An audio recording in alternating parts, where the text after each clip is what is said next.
ಎಲ್ಲರಿಗೂ ನಮಸ್ಕಾರಗಳು. ನನ್ನ ಚಾನಲ್ ನೋಡಿ ಪ್ರೋತ್ಸಾಹಿಸುತ್ತಿರುವ ಎಲ್ಲರಿಗೂ ಧನ್ಯವಾದಗಳು. ಇಂದಿನ 2 ಕಥೆಗಳ ಸಂದೇಶ: ದೃಷ್ಟಿ ಬದಲಾದರೆ ಸೃಷ್ಟಿ ಬದಲು. ಒಬ್ಬ ಶಿಷ್ಯನು ಗುರುವಿನಲ್ಲಿ ಬಂದು, ಗುರುಗಳೇ, ನನ್ನ ಜೀವನದಲ್ಲಿ ಸದಾ ಸಮಸ್ಯೆಗಳು ಮತ್ತು ಕಷ್ಟಗಳು ಬರುತ್ತಿರುತ್ತವೆ. ನನಗೆ ಒಳ್ಳೆಯ ಸಮಯ ಯಾವಾಗ ಬರುತ್ತದೆ ಎಂದು ಕೇಳಿದನು. ಗುರುಗಳು, ಎಂಥ ಸಮಸ್ಯೆಗಳು, ಸ್ವಲ್ಪ ವಿವರಿಸು ಎಂದರು. ಅವನು, ಮೊದಲು ನನಗೆ ಮೂತ್ರಪಿಂಡದ ಕಲ್ಲಿನ ಆಪರೇಷನ್ ಆಯಿತು. ತುಂಬ ದಿನ ಕಲ್ಲಿನ ನೋವಿನಿಂದ ಒದ್ದಾಡಿದೆ. ನಂತರ ಆರೋಗ್ಯವಾಗಿದ್ದ ನನ್ನ ತಂದೆ ಹೃದಯಾಘಾತದಿಂದ ತೀರಿಕೊಂಡರು.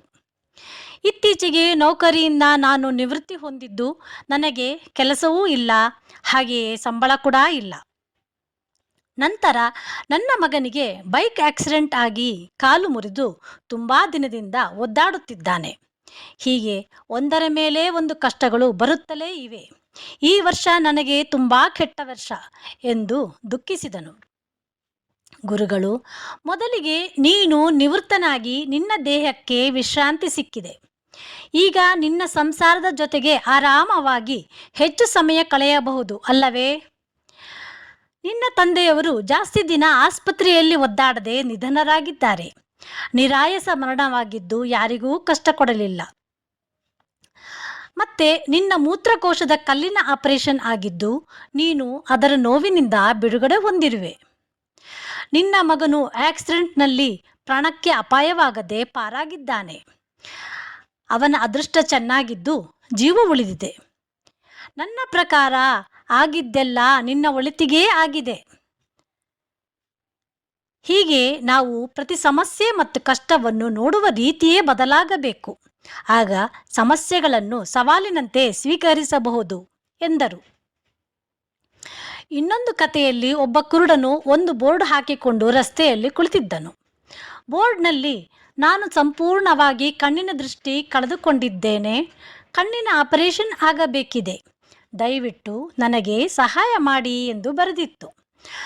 ಆದರೆ ರಸ್ತೆಯಲ್ಲಿ ಹೋಗುವ ಜನರು ಅವನಿಗೆ ಹಣ ಹಾಕುತ್ತಿರಲಿಲ್ಲ.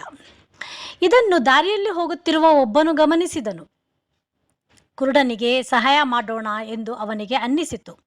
ಅವನು ಒಂದು ಹೊಸ ಬೋರ್ಡ್ ತಂದು ಅದರಲ್ಲಿ, ಪ್ರಕೃತಿ ತುಂಬ ಸುಂದರ ಎಂದು ಎಲ್ಲರೂ ಹೇಳುತ್ತಾರೆ, ಆದರೆ ನನಗೆ ಅದನ್ನು ನೋಡುವ ಭಾಗ್ಯವಿಲ್ಲ. ಗಿಡ ಮರಗಳ ಅಂದ, ಹೂಗಳ ಚಂದ ಸವಿಯಲು ದೃಷ್ಟಿ ಇಲ್ಲ.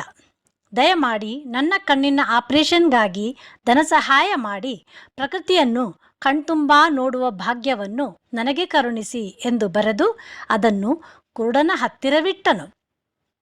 ಬದಲಾದ ಬೋರ್ಡ್ ಓದಿದ ಜನರು ಕುರುಡನಿಗೆ ಧನ ಸಹಾಯ ಮಾಡಿದರು. ಬೋರ್ಡ್ನಲ್ಲಿ ಬರೆದ ರೀತಿ ಜನರ ಮನಸೆಳೆಯಿತು. ಹೀಗೆ ಬದಲಾದ ಬೋರ್ಡ್ ಬರಹ ಕುರುಡನ ಹಣೆ ಬರಹವನ್ನು ಬದಲಿಸಿತು. ನಾವು ನಮ್ಮ ದೃಷ್ಟಿಕೋನ ಬದಲಾಯಿಸಿದಾಗಲೇ ನಮ್ಮ ಸುತ್ತಲಿನ ಸೃಷ್ಟಿ ಕೂಡ ಬದಲಾಗುತ್ತದೆ. ಆಗ ಆನೆಯಂತೆ ಬರುವ ಕಷ್ಟಗಳು ಇರುವೆಯಂತೆ ಭಾಸವಾಗುತ್ತದೆ. ಸಮಸ್ಯೆಗಳ ಬಗ್ಗೆ ಚಿಂತೆ ಮಾಡದೆ ಅದಕ್ಕೆ ಸೂಕ್ತ ಪರಿಹಾರದ ಚಿಂತನೆ ಮಾಡಬೇಕು. ಈ ಚಿಕ್ಕ ಕತೆ ಮತ್ತು ಚೊಕ್ಕ ಸಂದೇಶ ನಿಮಗೆ ಹಿಡಿಸಿದರೆ ನಿಮ್ಮ ಸ್ನೇಹಿತರೊಂದಿಗೆ ಹಂಚಿಕೊಳ್ಳಲು ಮರೆಯದಿರಿ. ಧನ್ಯವಾದಗಳು.